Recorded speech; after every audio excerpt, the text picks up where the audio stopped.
Bismillahirrahmanirrahim. Assalamualaikum warahmatullahi wabarakatuh. Bismillah, alhamdulillah, wassalatu wassalamu ala rasulillah, amma ba' Allahumma anfa'na bi'ulumina wal muslimin waj'alna minas salihin wal mukhlisin. Rabbi zidna ilman warzuqna fahman. Anak-anak semua, alhamdulillah, pada kesempatan kali ini kita akan kembali lagi belajar tentang hadis pada kitab Lubabul Hadis. Pertemuan kali ini kita akan membahas tentang keutamaan taubat. Silahkan dibuka halaman 34, dimaknai, diharakati kitabnya dan dimaknai. Al-babu tsalitsu wa ishrun, bab ke-23. Fi fadilati taubah, pada keutamaan taubah. Ya.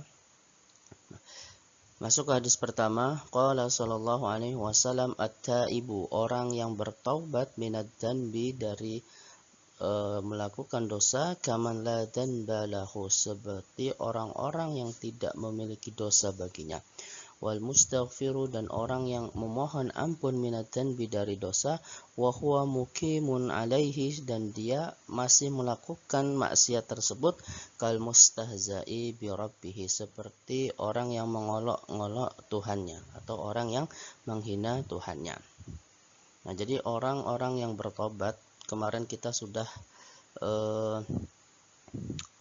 belajar tentang keutamaan tasbih, di mana orang yang memiliki dosa seperti buih di lautan pun akan diampuni oleh Allah Subhanahu wa taala.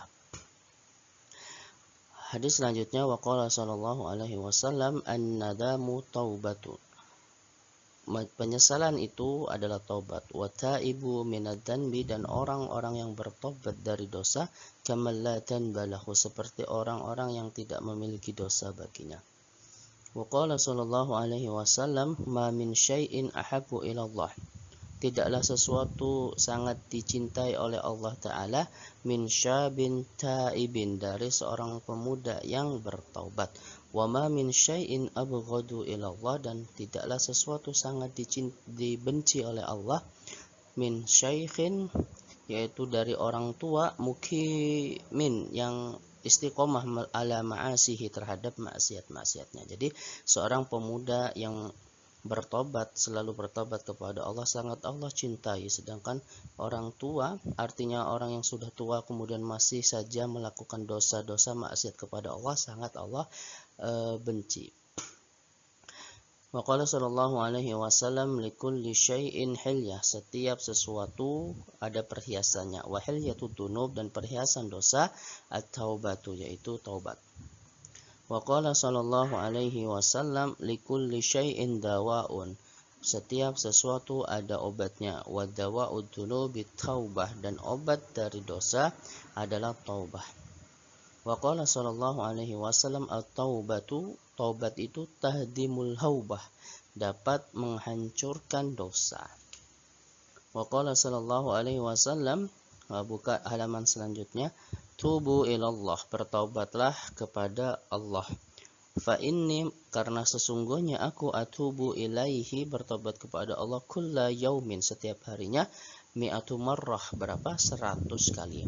Jadi Rasulullah sallallahu alaihi wasallam di dalam sehari itu bertobat 100 kali.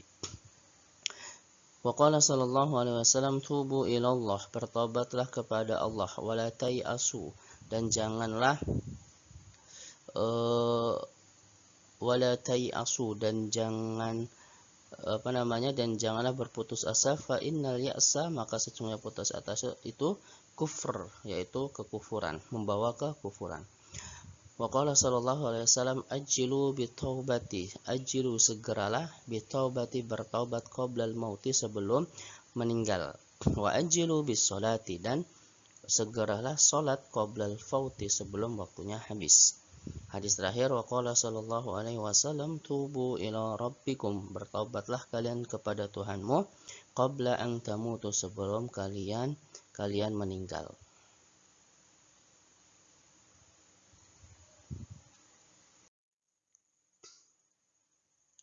Nah, jadi apa itu taubat? Taubat secara bahasa itu berasal dari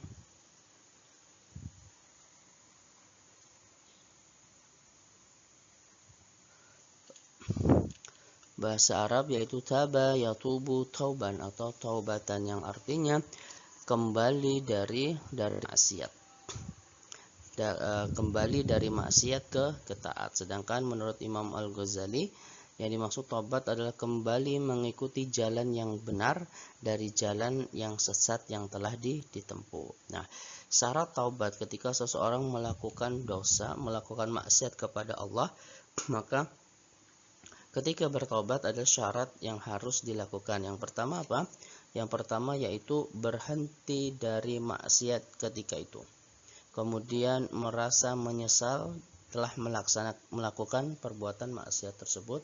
Kemudian tekad yang kuat untuk tidak mengulangi maksiat tersebut. Nah, ini ketika kita melakukan maksiat kepada Allah. Tetapi ketika kesalahan tersebut atau dosa tersebut itu ada sangkut pautnya dengan manusia, maka kita ditambahkan nomor 4, yaitu melepaskan dengan sebaik-baiknya hak orang lain yang telah diambil.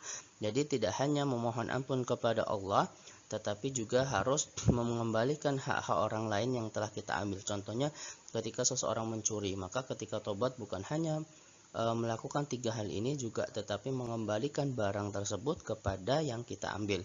Atau kita memfitnah orang atau menggibah orang di belakangnya, maka kita harus memohon maaf juga kepada orang yang kita fitnah. Nah, jadi intinya pada fadilah-fadilah keutamaan taubat ini, ketika kita memiliki dosa, apapun itu dosa, maka telah disebutkan bahwasanya kita harus bertobat, ya. Rasulullah SAW saja yang sudah dijamin oleh Allah Subhanahu wa taala dihapuskan dosa-dosanya itu bertobat 1 hari itu adalah 100 kali. Ya, sehari 100 kali. Nah, jadi apalagi kita sebagai seorang hamba yang penuh dengan dosa, tentu kita harus bertobat kepada Allah. Dikatakan di dalam hadis yang pertama tadi bahwasanya at-taibu minad dzambi kaman la dzanba lahu, orang yang bertobat dari dosa-dosanya itu seperti bagaimana seseorang itu tidak memiliki dosa lagi. Oke, jadi tugasnya minggu depan yaitu silahkan dihafalkan hadis pertama yang telah kita baca tadi. Ya, kita akhiri pertemuan pada kesempatan kali ini. Assalamualaikum warahmatullahi wabarakatuh.